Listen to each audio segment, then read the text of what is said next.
Hello, ഇന്ന് നമുക്കൊരു chicken കറി recipe നോക്കാം. ആദ്യം തന്നെ 1 കിലോ ചിക്കൻ നന്നായിട്ട് കഴുകി വൃത്തിയാക്കി എടുക്കുക. അതിലേക്ക് അല്പം മഞ്ഞൾപ്പൊടി ചേർക്കാം,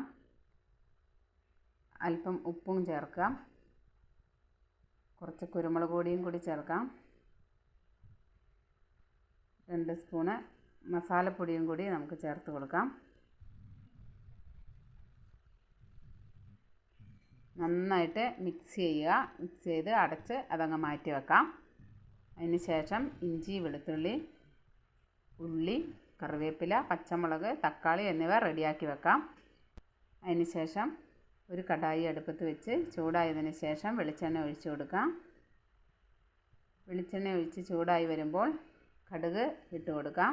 കടുകെല്ലാം നന്നായി പൊട്ടി വരുമ്പോൾ ഇഞ്ചി, വെളുത്തുള്ളി ചതച്ചത് ഇട്ട് കൊടുക്കാം. പച്ചമുളക് ചേർത്ത് കൊടുക്കാം. ശേഷം നമ്മൾ സവോള അരിഞ്ഞു വെച്ചിരിക്കുന്നത് ചേർത്ത് കൊടുക്കാം. നന്നായിട്ട് ഇളക്കി കൊടുക്കാം. ഇളക്കി മിക്സ് ചെയ്യുക. അല്പം ഉപ്പും കൂടി ചേർത്ത് നന്നായിട്ട് മിക്സ് ചെയ്യുക.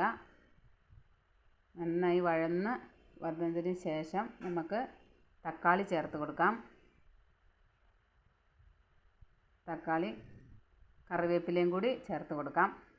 എന്നിട്ട് നന്നായിട്ട് വഴറ്റിയെടുക്കാം.